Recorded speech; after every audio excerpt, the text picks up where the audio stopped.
BNP মহাসচিব বলছেন দেশে আবার একটা অস্থিরতার সৃষ্টির ষড়যন্ত্র চলছে।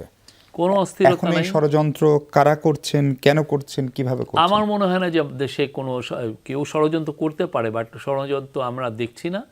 আমরা নির্বাচনী ট্রেনের শুরু হয়ে গেছে, নির্বাচনের হুইসিল আমরা শুনতে পাচ্ছি এবং আমি মনে করি যে এই যে এখন তো এই বছরটা আপনি দেখেছেন বৃষ্টি বেশি হচ্ছে। বৃষ্টিটা থামলেই দেখবেন যে নির্বাচনের সারা বাংলাদেশ অনেক অনেক বছর পরে নির্বাচনের আয়োজনে নেমে যাবে এবং দেখবেন ক্যাম্পেইন হচ্ছে, মানুষজন তাদের অ্যানাউন্সমেন্ট করছেন, আমি দাঁড়াচ্ছি, ও দাঁড়াচ্ছে অনেক।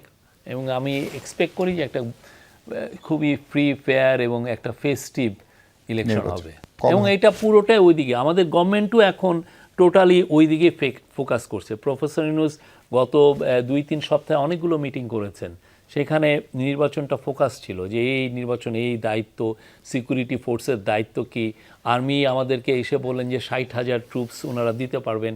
এখন চিন্তা ভাবনা করা হচ্ছে এটা নাম্বারটা বাড়িয়ে 1 লক্ষ করা যায় কি না। তারপরে পুলিশ এসে আমাদেরকে বলছেন যে তারা 1.5 লক্ষর মতোকে ট্রেনিং দিচ্ছেন, আনসারের ট্রেনিং অলরেডি শুরু হয়ে গেছে। তো আমাদের আয়োজনগুলো তো খুব ভালোভাবে চলছে। আমরা বডি ক্যামেরা দেওয়ার চিন্তা ভাবনা করছি।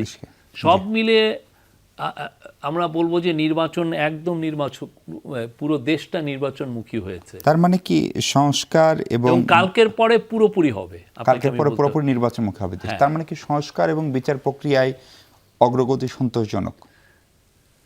সংস্কার ওইটা তো চার্টারের বিষয়।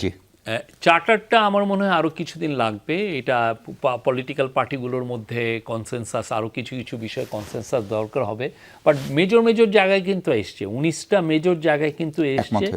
আরও কিছু কিছু আছে, আপার চেম্বার হবে কি হবে না, বা সেক্ষেত্রে প্রপোর্শনাল রিপ্রেজেন্টেশন থাকবে কি থাকবে না, এগুলো আমাদের পলিটিক্যাল পার্টিগুলো এগুলো নিয়ে আলোচনা করছেন। সমস্ত জাতি তাদের দিকে তাকিয়ে আছে না। আমরা চাই তারা এমন একটা পলিটিক্যাল সেটেলমেন্ট করেন যেটা 200-300 বছর টিকে। আমেরিকায় দেখেন সেই 1776 থেকে একদম 1790 পর্যন্ত ওরা যে এই ডিবেটগুলো করেছে, ওইটার উপরে ওদের পুরো গভর্নমেন্ট দাঁড়িয়ে আছে। 250 বছর ধরে ওদের ডেমোক্রেসিতে কিছু হয়নি। 250 বছর ধরে ওদের সুপ্রিম কোর্টের পাওয়ারকে কেউ চ্যালেঞ্জ করেনি। হ্যাঁ, এবং এমনই অবস্থা যে কেউ এসে যে নতুন ইন্টারপ্রিটেশন যখন দেন কনস্টিটিউশনে, তখনই আবার অন্য কোনো সুপ্রিম কোর্টেরই জাজ বলছেন যে না, অরিজিনালিজম খুব একটা পাওয়ারফুল একটা আইডিয়া, যে আপনি অরিজিনাল ফাউন্ডিং ফাদার্সরা ওদের যে অরিজিনাল যে আইডিয়া আছে সেটাকে ব্যত্যয় করা যাবে না, ওইখানেই থাকতে হবে। মানে এত পাওয়ারফুল তাদের ডিবেট ছিল। তো আমরা আশা করি যে আমাদের যারা পলিটিক্যাল পার্টিগুলো যারা যে ডিবেট করছেন, তারাও এমন একটা পলিটিক্যাল সেটেলমেন্ট দিবেন যেটা নিয়ে আমরা জেনারেশন আফটার জেনারেশন প্রাউড থাকবে যে না, they have done something amazing. এবং সোফার আমি বলবো, আমি অনেকগুলো ডিবেটে ছিলাম, ব্রিলিয়ান্ট ডিবেট হচ্ছে। ছোট পার্টি, বড় পার্টি সবাই মিলে সৌহার্দ্যপূর্ণ পরিবেশে তারা এই ডিবেটগুলো করছেন। শফিক ভাই, এই বছর আমরা এপ্রিলেও বৃষ্টি দেখেছি, মে জুনে তো বন্যায় দেখেছি। ফলে আগামী বছরও যে পূর্বাভাস, তাতে এপ্রিল মে জুনে আমাদের এখানে বৃষ্টি, বাদল, বন্যার আশঙ্কা থাকে। তাহলে আমাদের নির্বাচনটা যদি কোনো কারণে ফেব্রুয়ারিতে না হয়, তাহলে নির্বাচনটা আসলে কবে হবে, নাকি ফেব্রুয়ারিতে হবে তার নিশ্চয়তা আছে, অর্থাৎ ঈদের আগে? আপনারা একটু ওয়েট করেন, দেখবেন। আপনার আশাবাদ কোনটুকু? আমাদের তো 2টা টাইমলাইন দেওয়া ছিল, একটা হচ্ছে যে এপ্রিলে, আর একটা হচ্ছে হলো এপ্রিলেরও আমরা যেই সময়টা হচ্ছে বন্যা হয় না বা যেই সময় এপ্রিল, আর একটা হচ্ছে যে পরবর্তীতে আমরা লন্ডনে যে একটা একমত হয়েছি যে যদি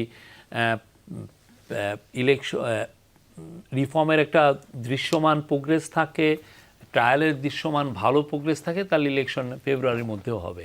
তো আমরা তো দেখছি যে ট্রায়ালে যথেষ্ট প্রোগ্রেস আছে। 4টা ট্রায়াল শুরু হয়ে গেছে, 27টা ট্রায়ালের ক্ষেত্রে ইনভেস্টিগেশন কমপ্লিট হয়েছে, 16টায় চার্জশিট হয়েছে। তো আমরা আশা করছি, আর ওই দিক দিয়ে আপনি রিফর্মের ক্ষেত্রেও প্রোক্লেমেশনটাও তো একটা পার্ট অফ দ্য রিফর্ম, সেটাও হয়ে গেছে। এবং অন্যান্য পলিটিক্যাল রিফর্ম, সেগুলো তো মানে একটা, আমি বলবো যে আমরা we are seeing silver lining সব কিছুতেই। তো আমার মনে হয় যে